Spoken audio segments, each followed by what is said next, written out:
Bonjour Bandeko, toye otala la risque Lundu na Mongafula na quartier Ngantiele.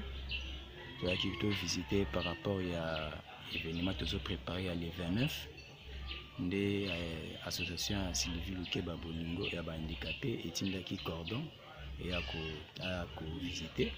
Tout à l'heure batu mususu kuna mais tout le monde qui est important ya koluka bato baza mwa muke musika o baza aza atana betite aza atana na dans vélo kutu na azala na ngona nute yo mona makolo nde ezali nde to bundana soki tokosa nini pona ye. OK, merci beaucoup. Comment on la risque? La risque il est ouais. La risque il est OK. Tout le monde yo bana ba etala yo. C'est plein de makas. Nani a etala yo? Cordon nani? Yves. OK. Association ni a etala. Sylvie. OK. Vous êtes à l'aise? Comment on kilungu? Yo fandi wapi? Namushi. Namushi. Il a quartier ni? Ah, Ngantiele? Ngantiele. Mongafula. OK. Bon. Omoni Landry, Laris, pardon. Aza moi Kimiate. Bonjour Bandeko, toye otala Laris Kilundu na Mongafula na quartier Ngantiele. Toya qui plutôt visiter par rapport à l'événement que nous préparé à le 29 de association Sylvie Lukeba Bolingo et à handicapé et Tindaki Cordon et à visiter. Tout à l'heure batu mususu kuna mais tout le monde qui est important ya koluka bato baza mwa muke musika o baza aza atana betite aza atana na dans vélo kutu na azala na ngona nute yo mona makolo nde ezali nde to bundana soki tokosa nini pona ye. OK, merci beaucoup. Comment on la risque? La risque il est ouais. La risque il est OK. Tout le monde yo bana ba etala yo. C'est plein de makas. Nani a etala yo? Cordon nani? Yves. OK. Association ni a etala. Sylvie. OK. Vous êtes à l'aise? Comment on kilungu? Yo fandi wapi? Namushi. Namushi. Il a quartier ni? Ah, Ngantiele? Ngantiele. Mongafula. OK. Bon. Omoni Landry, Laris, pardon. Aza moi Kimiate. Pesa moto. Pesa moto ya Maman Sylvie. Maman Sylvie n'a pas son pote, merci beaucoup parce que aussi bande pour ya pote nazana ese makasi. Merci beaucoup. Bon. Comme on a la Marcel, naza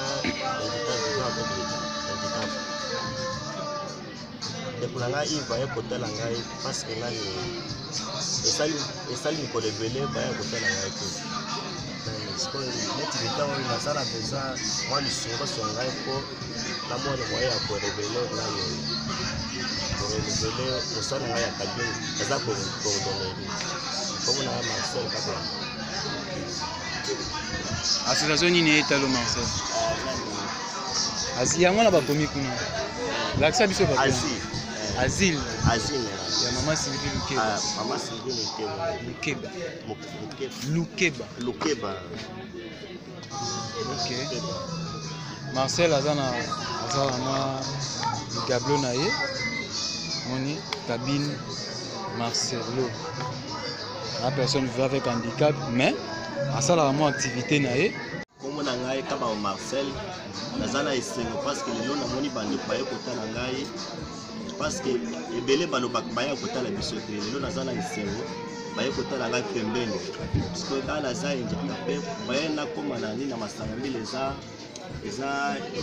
difficile mpona nani nakóma mpona masanga mbili sikoyo lelo naza na esengo mpo nakóma na masanga mbili esengaka ata moto amemi ngai na mokongo ti na masanga mbili so naza ata babeki wana kotambola me mwa distance ya molaye te so nalembi navandi na kiti nazwi lisusu force na telemi nakoki kotambola te moke sikoyo ngai nasalaka kosala kabine natongaka na mapapa kosala ngai eza coordonner na mapapa sikoyo telemaki naza na babiloko ya kosalela mosala te ata nani ata mbongo oyo ya kosomba ata biloko ya coordonnerie naza nango te yango wana nasengi bokosunga ngai ata mwa fond na bandeko nasengi bino bokosunga ata na mwa fond comme ça esonga mpona somba materiel nga kotina mosala na ngai parce na maboko naza na mbongo te papa na ngai akufi mama na ngai akufi naza ka boye tellement ke naza na bagrand frère mais bagrand frère bango mpe baza na bacharge na baoye na bana kotelisi bango chaque jour eza bien te yango wana nasengi bino so okosola ngai ata mwa fond mosala somba unité na babiloko na ngai ya coordonnerie. Merci bandeko balandi ya Sylvie Mode TV. Lelo toyaki kotala papa Marcel ayebani koto oyo aza na mwa kabine azala na kabine na ye asalaka mpa bambaka mpe mapapa ndenge ozomona baza personne vivant avec handicap. Awa toza na commune ya Mongafula na quartier Ngantsele mais de place transport ezali na place ndeko na biso Marcelo azali ngai nasali 40 minutes mpona koma place ye azali donc nzela eza mwa moke baravin omata okita bao bayebi Mongafula bayebi quartier Ngantsele donc eza mwa moke mosika ngai nasali 40 minutes siko na mituni soki ye asalaka combien de temps mpo abima ti masanga mbila ndenge alobi asalaka deya kabine na ye mais kabine ekoyaki mpona mama azwaki matanga ya mama soki mwa financement ekoziki kozala to azongisa activité na ye ya cabine to pe ko renforcer ye côté coordonnerie na ye akoma na to pe matériel ya coordonnerie pour kazongisa akoma na mwa professionnalisme côté coordonnerie na ye ndenge asalaka tosepeli makasi komona ye ndenge ye pasepeli koyamba biso bambote ebele napesi mbote ebele eza bapambola yo vraiment na okanisi biso vraiment eza bapambola na makambo na yo nyonso. Tobandi, bonjour maman.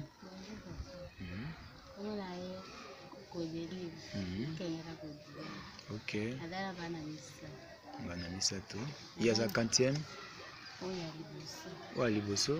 Ok. Ya misato nde ya bébé. Ok.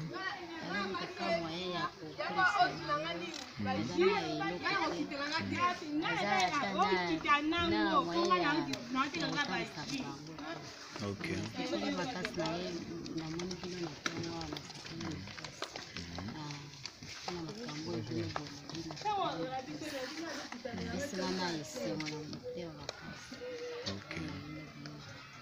Papi wana eza ya nini na mwana ezogumba-gumba?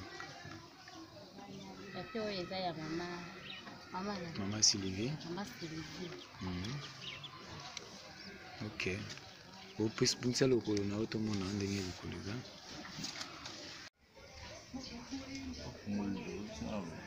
Obi? Pesi mbote. Bonjour maman. Naomona Pacheco.